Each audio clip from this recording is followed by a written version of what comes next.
Scientific analysis on current news. खबरों में चर्चित सरकार को लेकर घोर असमंजस व अलग अलग दावे।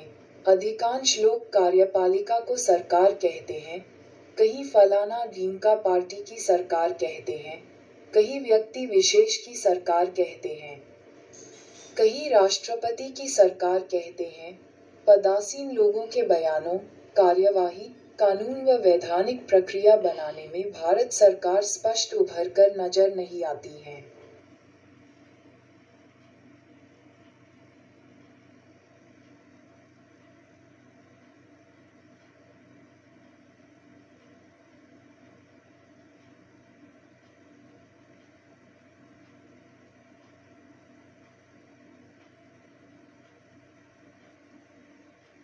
साइंटिफिक एनालिसिस का विषय, संविधान के अंदर भारत सरकार किसे कहा गया है।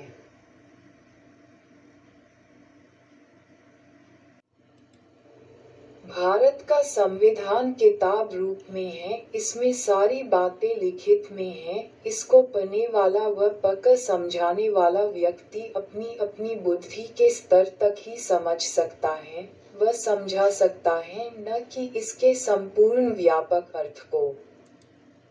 युवा वैज्ञानिक शैलेंद्र कुमार बिरानी ने अपने पेटेंटेड आविष्कार असली एडी सिरिंज की फाइल, जो करीबन 3 किलो 500 ग्राम व 10 पेज की संकलन सूची वाली थी, जो भारत ही नहीं पूरी दुनिया के दस्तावेजों को समाहित करे हुए थी, उसे महामहिम राष्ट्रपति को भेजा तो उन्होंने इन्हीं दस्तावेजों को संकलन करने के आधार पर राष्ट्रपति के सम्मान में एक ग्राफिक्स इमेज बनाई और इस फाइल के कवर पेज पर लगाया। ये फोटो ही भारत की लोकतांत्रिक व्यवस्था या सिस्टम की पहली बार बना ग्राफिक्स प्रारूप है। इस तरह दुनिया के किसी भी लोकतांत्रिक देश की व्यवस्था या सिस्टम का ग्राफिक्स रूप आज तक नहीं बना। लोकतंत्र की व्यवस्था के इस ग्राफिक्स रूप पर राष्ट्रपति सचिवालय की मोहर है व आधिकारिक हस्ताक्षर है। 19 अगस्त 2011 को ये फाइल आधिकारिक रूप से दर्ज हुई।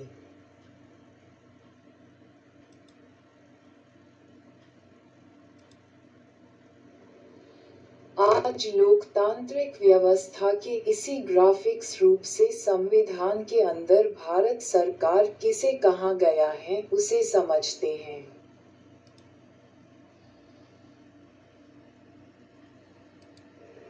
सबसे पहले लोकतांत्रिक व्यवस्था के इस ग्राफिक्स रूप की ब्लैक एंड व्हाइट फोटो को कलर फोटो में परिवर्तित कर देते हैं।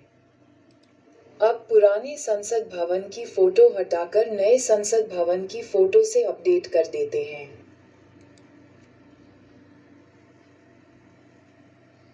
भारत के संविधान में भारत सरकार, गवर्नमेंट ऑफ इंडिया, की परिभाषा स्पष्ट रूप से किसी एक अनुच्छेद में नहीं दी गई है, बल्कि यह संविधान के विभिन्न प्रावधानों के संदर्भ में समझी जाती है।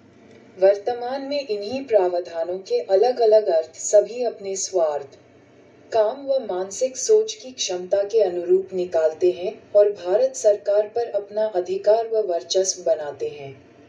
इसी कारण भारत का लोकतंत्र हर एक नए नियम व कानूनी कायदों के साथ साथ बिखरता जा रहा है। ये बिखराव अब अति की दहलीज को लांघने वाला है, जिससे पूरे लोकतंत्र का ढांचा गिरकर ध्वस्त हो जाएगा।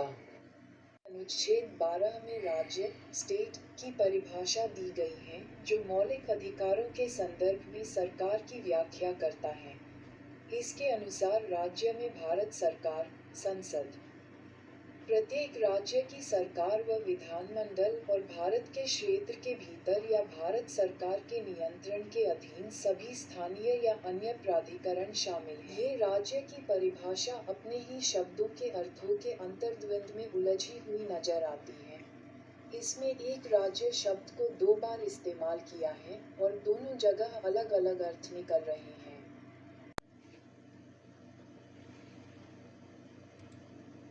भारत का संविधान कई देशों के संविधान के तथ्यों से मिलकर बना है, जिसमें भी उस समय चल रहे ब्रिटिश शासन के तौर तरीके प्रभावी हैं। भारत जब अंग्रेजों के अधीन या गुलाम था तो उस समय ब्रिटिश सरकार के लिए वह एक राज्य स्टेट था। ये सब 1857 की क्रांति के बाद ईस्ट इंडिया कंपनी के अधिकार को खत्म करके सीधे ब्रिटिश सरकार के अधीन या नियंत्रण करने की वजह से हुआ। यहाँ दस्तावेजों में लिखित रूप से समझाने के लिए राज्य स्टेट शब्द का प्रयोग हुआ।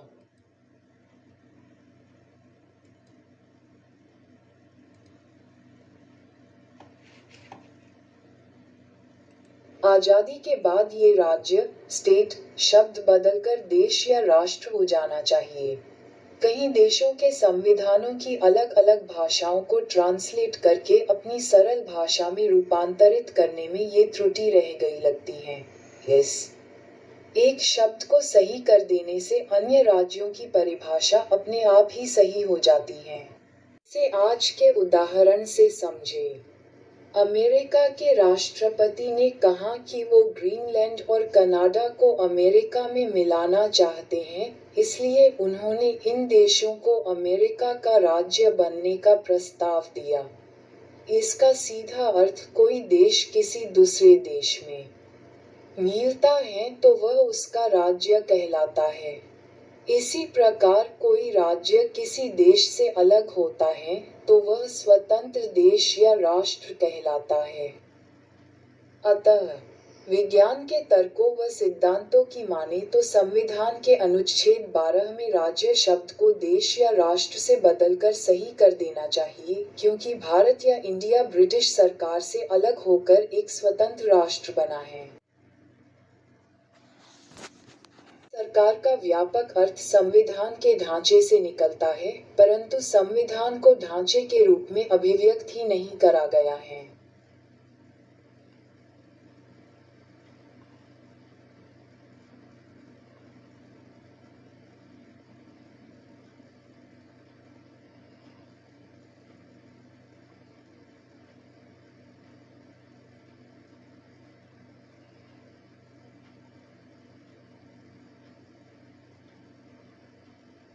संविधान के अनुसार लोकतंत्र का पूरा ढांचा, जिसमें उसके चारों स्तंभ, स्वायत्त संस्थाओं से बना सुरक्षा घेरा व अन्य सभी ढांचागत संरचनाएं आपस में मिलकर सामूहिक रूप से भारत सरकार कहलाते हैं।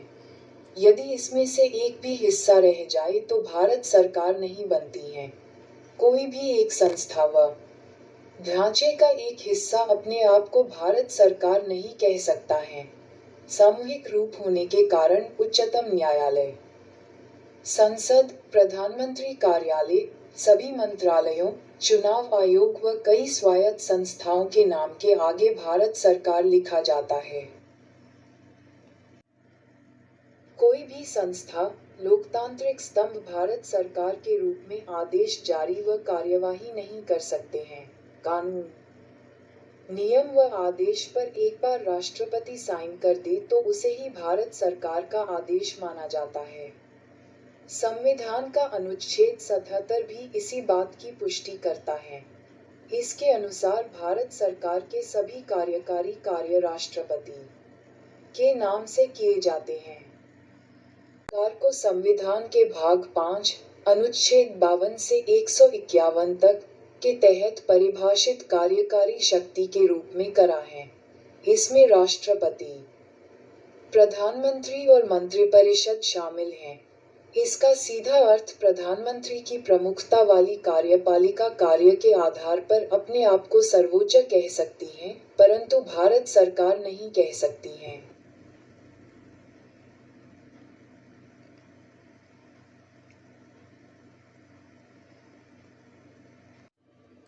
इसी प्रकार राष्ट्रपति, मुख्य न्यायाधीश की प्रमुखता वाली न्यायपालिका व नीचे का तंत्र अपने आप को न्याय करने के लिए सबसे बड़ी शक्ति के रूप में कह सकते हैं, परंतु अपने आप को भारत सरकार नहीं कह सकते हैं। इसी प्रकार राष्ट्रपति, राज्यसभा व लोकसभा के अध्यक्ष और संसद का पूरा तंत्र नियम व कानून बनाने के लिए अपने आप को सबसे बड़ी शक्ति कह सकते हैं, परंतु अपने आप को भारत सरकार नहीं कह सकते हैं। के अनुसार भारत सरकार देश के नागरिकों की बनती है। देश के सभी नागरिक हर एक काम के लिए नहीं पहुंच सकते हैं, इसलिए जनता अपने प्रतिनिधियों को चुनकर भेजती है, वह उनके माध्यम से अपनी सरकार चलाती है। लोगों की अधिकता होने के कारण ही प्रतिनिधि के जन शब्द अलंकार के रूप में आगे जुड़ जाने से जनप्रतिनिधि कहलाते हैं। वह इनको तनख्वाह व सुख सुविधाएं जनता द्वारा टैक्स के रूप में दिए पैसे से दी जाती हैं, इसलिए आम भाषा में इन्हें कार्य के भुगतान के आधार पर जनता का नौकर भी कहते हैं। यही लोकतंत्र की परिभाषा है। जनता का, जनता के द्वारा, जनता के लिए शासन। की सरकार, दिन का व्यक्ति की सरकार, इस पार्टी की सरकार, उस पार्टी की सरकार, इन राजनीतिक दलों के गठबंधन की सरकार, फला व्यक्ति की गारंटी, व्यक्ति विशेष का वचन। फिल्मों की भाषा मेरा वचन ही है शासन इत्यादि इत्यादि गैर कानूनी, असंवैधानिक, असैद्धांतिक, अमर्यादित व अनैतिक हैं। इन शब्दों का बार बार प्रयोग, प्रचार, प्रसार ये सब संविधान के अनुसार राष्ट्रद्रोह कहलाता है, क्योंकि ये देशवासियों की भारत सरकार को लोगों के ब्रेनवॉश करके नाजायज रूप से अपहरण, कब्जा व बंदी या गुलाम बनाने के हथकंडों व कोशिश करने के दायरे में आते हैं।